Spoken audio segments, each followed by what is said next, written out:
Welcome to Movie Zoom. Today we will watch an American science fiction film from 2021 titled Don't Look Up. Beware of spoilers. Let's dive in. The film opens at a space station where Kate Tobiaski, a Michigan State University astronomy PhD candidate, spots what looks like a comet hurtling towards Earth with a Subaru telescope. She calls in her colleagues to celebrate, including her mentor, Professor Randall Mindy. However, the two soon notice that the comet is far more dangerous than they had anticipated based off the readings they are picking up. Dr. Randall Mindy calculates that it will impact Earth in about 6 months and is large enough to cause a planet-wide extinction-level event, as NASA internally confirms. Randall and Kate get in touch with several official figures, including Dr. Teddy Oglethorpe, who is head of NASA's Planetary Defense Coordination Office, to get the word out that the comet is a planet killer and in 6 months' time, it will effectively destroy all life on the planet. They attempt to secure a meeting with President Janie Orlean at the White House, though the stress of it makes Kate vomit and resort to getting high to cope with her stress. After an unsuccessful night of waiting for Janie's time to free up, Randall, Kate, and Teddy have to wait until the next day to break the news to Janie and her chief and staff son Jason. Despite Randall and Kate playing up the major imminent threat, Janie and Jason don't seem to care much for it and don't think of it as a legitimate threat since their statistics are not at 100% certainty. Because of this, they will not play up the threat of the comet, which Randall has dubbed Comet Tobiaski, and don't view it as a big deal. Kate is seen communicating with her boyfriend, Philip, with whom she has somewhat of a strained relationship, since she doesn't want to spend time with his mother. While Randall is married to June, they have 2 adult sons who live at home with them. In Silicon Valley, there is a presentation by big tech company Bash, where CEO Peter Isherwell is unveiling the newest update to his company, Leaf, which detects how people are feeling and works to appeal to them. This also works in the favor of the company since it helps them sell their stuff. Peter is also shown to be a callous jerk. Randall and Kate manage to score an interview with major television personalities Brie Eventi and Jack Bremer.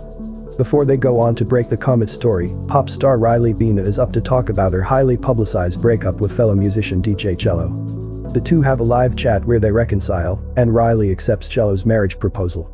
Afterward, Randall and Kate go on air. Although Randall manages to maintain his composure, Kate loses her cool due to Brie and Jack's nonchalance at the situation, treating the news frivolously. Kate rants about the threat and loudly declares to the viewers that they will all effing die. Following the disastrous interview, Kate becomes a meme due to her doomsday cries bumming people out, while Randall becomes popular because of his looks. The two return home. The actual news about the comet's threat receives little public attention and is denied by Orlean's director of NASA, a top donor to Orlean with no background in astronomy. FBI agents soon arrest Randall and Kate and bring them to the White House to meet with Janie. After she has been caught in some kind of scandal, it becomes clear that she wants to use the comet to divert attention away from that issue onto this one. She agrees to go through with a mission where decorated war hero Benedict Drask will head a team outside of Earth's atmosphere to nuke the comet.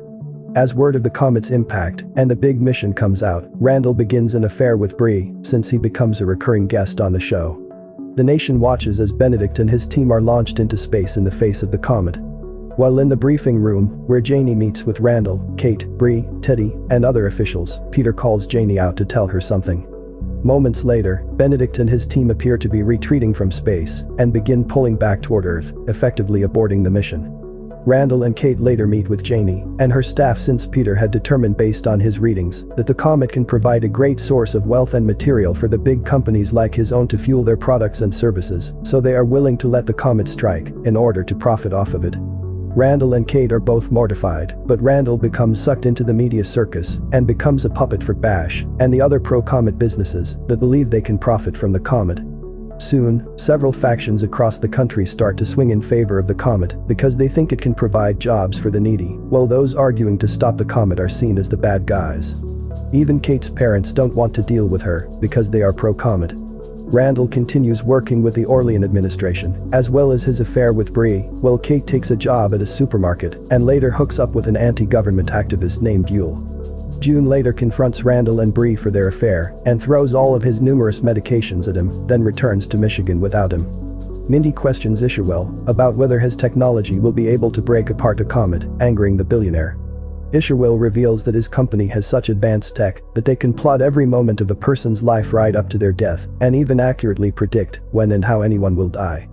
He then tells Mindy that his death will be one of many that will not be remembered. Isherwell later reveals to Orleans that she will be killed by something called a Brontrock, which doesn't make sense to any of his scientists. After an angered and frustrated Randall sees that Peter is trying to use Bash drones to mine the comet, he starts to have a change of heart. It culminates with him having a full-on meltdown on Bree and Jack's show, criticizing the Orlean administration, as well as the public's whole indifferent reaction to the ordeal. He gets a bag on his head like Kate did when she was apprehended by the FBI, and Bree breaks things off with Randall. Soon, the comet starts to come into Earth's atmosphere. Kate reconciles with Randall and rejoins him, along with Yule. In an attempt to get their message out, they start an online protest campaign called Just Look Up that targets Janie and Bash. They also urge other countries to try and launch rescue operations to neutralize the comet. A concert with Riley and Cello is held where they perform a ballad called Just Look Up. Meanwhile, the White House administration launches a rival campaign called Don't Look Up to strengthen their stand. On the political side of things, China, India, and Russia are cut off from the comet mining deal by Janie, which forces the three countries to launch a joint mission against the extinction. They try to launch a rocket, but it goes haywire and explodes at launch. Once the rest of the planet becomes aware of the comet, stupid internet trends like the launch challenge become viral, while people on both sides of the political spectrum attempt to capitalize on the frenzy. A movie starring actor Devin Peters also goes into development. With little time left, and with zero chance of fighting things, Randall gathers with his family, as well as Kate, Teddy, and Yule to share a final meal together with good company. The drones sent to mine the comet begin to falter or get destroyed, and both Janie and Peter realize their efforts are futile. Janie calls Randall and tells him that there is room for him and a guest on a shuttle where all the rich folks are gathering to avoid the impact of the comet in cryopods to eventually find an Earth-like planet.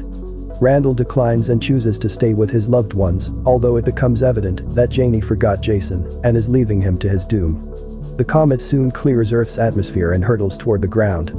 Randall and the others reflect on just how much they had in life before the impact of the comet catches up to them and all of Earth is destroyed. 22,740 years later, the 2,000 survivors in the pods who left before the comet's impact arrive nude at a different Earth-like planet, ending their cryogenic sleep. They exit their spacecraft naked and mostly empty-handed, admiring the habitable world. Orleans is suddenly killed by a large bird-like creature she tried to pet, prompting Isherwell to then assume it is a Brontrock. He then advises everyone not to pet the approaching Brontrocks. Later, Jason emerges from the rubble, having survived the comet, calling his mother and trying to post on social media using his phone. The end. Make sure to subscribe and hit the notification bell so you can watch more videos like this. Thanks for watching.